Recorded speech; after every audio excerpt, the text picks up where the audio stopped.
Nashville and Davidson County.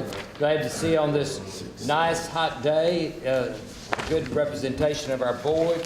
We have another couple we think will be coming in just in a few minutes.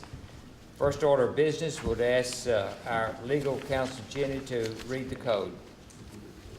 If you're not satisfied with the decision made by the Sports Authority, you may appeal the decision by filing a writ of certiorari with the Davidson County Chancery or Circuit Court. Your appeal must be filed within 60 days of the date of the committee's decision.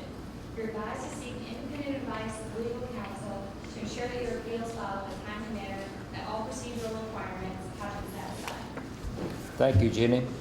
We'll have the first item on our agenda this morning is consideration of proposed amendments to the Predators Powers contract, and our executive director is going to introduce, make some comments, and then we'll move from there. Thank you, Mr. Chairman. Just wanted to point out to the board that the consideration for a special call meeting is that only the items that are on the agenda are the items that were discussed.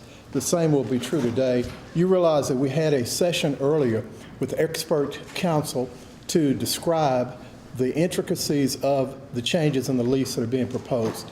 Those same individuals are available today.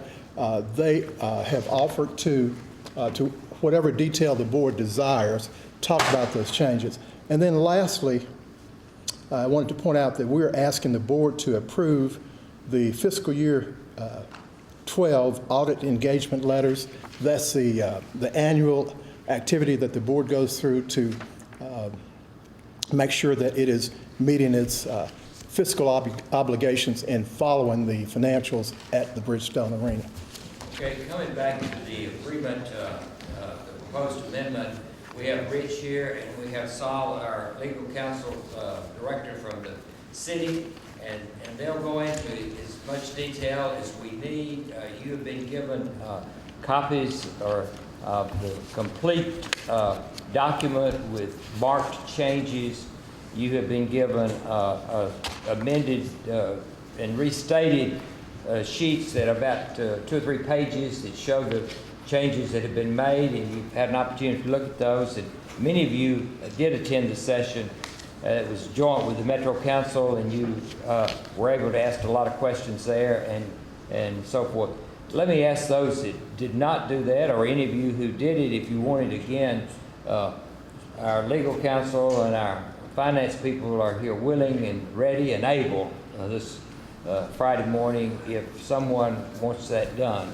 So let me just ask the members if you feel that needs to be done. Hearing none, I would ask the authority, do you have a recommendation regarding the proposed amendments to the contract? Mr. Chairman, I'll offer a motion that we accept the proposed amendments and ratify the new lease. Second. Motion's made and second to accept the amendments and ratify the lease. Open for discussion.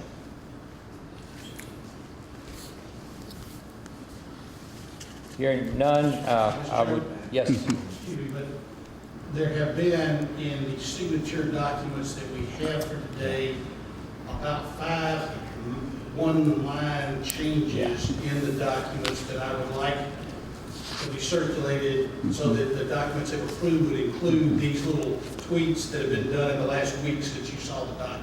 Okay, I was unaware of that. yeah, let's distribute those and let us have a couple minutes to, or whatever it takes, to look at those and review them to see if there's anything material there that we'd like to speak to or like to have more information. Larry, walk us through those. Yeah, Larry can walk us through them. He's our counsel that's here this morning, and Larry, if you would do that,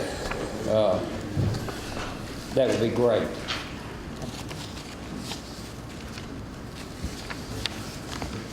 Thank you.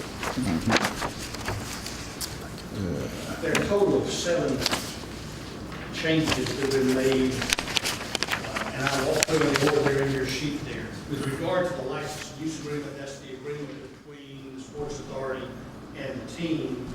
Exhibit B has been modified. The current Exhibit B says this is a description of excluded areas in the lease. That is, those areas that are not covered by the license with the team.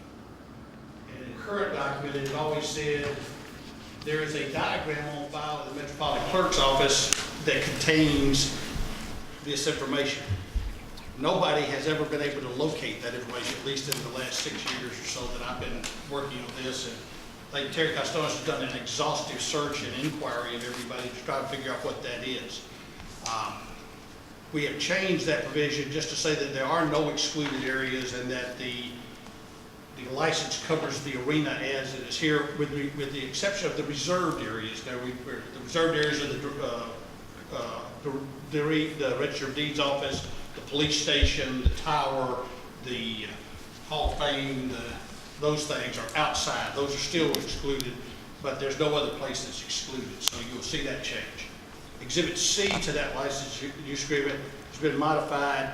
It contains both the form of guarantee and the information concerning the ownership of the team and manager and the percentages. As the percentages may change from time to time, as they may change ownership, we have now said that the percentage ownership will be on file at all times with the law director's office instead of being included in the back and having to come back to you for an amendment if they 1% shifted from one person to the other among the team. Those are the two changes. In the operating agreement, this is the agreement between the manager and the sports authority. There are 5 changes. The first change is that operating expenses shall include the ticket surcharge. This is an explanation that Saul went through with you at the last meeting about why the net operating loss cap has been increased to $4.2 million plus the ticket surcharge. This is the way of affecting what you saw on the screen there. The definition of local ownership group has been deleted.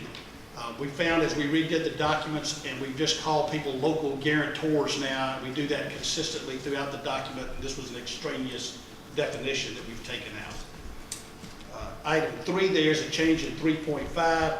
There are really 2 changes in the third line of the quoted material. The net and cap were left out in the typing, and so that's just a typographical catch. The last sentence is designed to do this. If in the license and use agreement, it says that if there is a season in which the team does not play at least 30 home games in the arena, then that doesn't count as an operating year, so it would have the effect of extending the lease term. We have incorporated that concept into this section. This is the section that says if the manager incurs over a 3-year period aggregate losses of $10 million, that is, the amount they're having to fund exceeds the loss cap that we're paying them by more than $10 million, then they would have a right of termination. What we wanted to make sure was if one of those years happened to be a strike year or a lockout year where they were very likely to lose money, then that would not count as an operating year and could not be the basis of them terminating the agreement on that basis. Number 4 is amendment to section 7.1, and this is simply the tie-in of the change that was made in item 1 under this definition to put the ticket surcharge as an expense for purposes of the accounting that's done to determine the loss. So those are the changes. The execution documents, which Jenny has up here, contain these changes already made, and so the request would be that if you make a motion to approve this, that it include these changes as they're currently reflected, and I'd be happy to answer any questions if you have any. Anybody have any questions about these additions and changes? Okay, are we ready to vote for the motion? Mr. Chairman, let me amend my motion Okay. to also include the changes that Mr. Threlkel has just covered for us. Second. Motion made and seconded to include these, and also I think we can do vote on that, and then we can vote on the original motion. Let's vote on the amendment first. All in favor of the amendment to add these, say aye. Aye. Opposed? Now the motion to approve the amendments and the total contract, the big thick one. All in favor, say aye. Aye. Opposed? Okay, it has been adopted. And we'll move to item 4 on the agenda as shown here, and talk again about, as was introduced by Emmett, the audit engagement letter and agreed upon procedures. Sean? Good morning. Before we get to this agenda, I just want to say thank you to everyone that worked so hard to get this new deal done. And that original overlay in 07 was put into play, and the new incentives were put into place. We saw it happen. You know, the arena was a new arena. Our attendance has grown, I think, 40 or 45% in those 4 or 5 years. This new agreement will take that and allow us to continue to grow because it opens up new opportunities for incentives. It obviously reduces some of the burden upon the general fund. So, Sal, Rich, Terry, Jenny, Larry, everyone's been part of this for, it's only been 6 months, but it seems maybe a little bit longer at times for some of us, but it's been a great process. Everyone keeps saying it was a negotiation, but it really wasn't. It's been a series of good conversations to improve where we all want to go, so thank you, officially. As far as the... And very close to June 30th, right? What's that? Very close to June 30th. You know, plenty of time, we can do that tomorrow. As far as the engagement letter goes, I'm not sure what my name's next to it, but we submitted this 2 months ago, wherever it may have been. And if you have any questions, we'd like to answer them now. But, you know, this is... I'll turn to Lauren, who is our sort of advises with you and the finance. Yeah, You've read it, and I have read it. It's a good document, standard procedures. I think one that is appropriate for us to approve, and I would encourage us to accept the document. okay. Are you making a motion? And I'd like to make a motion that we approve the document. Okay. Is there a second? Second. Okay. Any discussion? All in favor, say aye. Aye. Approved. Okay. Emmett, any other? I have a couple of cleanup items. Okay, good. Nothing too exciting, but we prepared a little escrow agreement, which will say that the legal department's going to hold the documents while we get all the signatures. And so we'll just be asking that JD would sign it.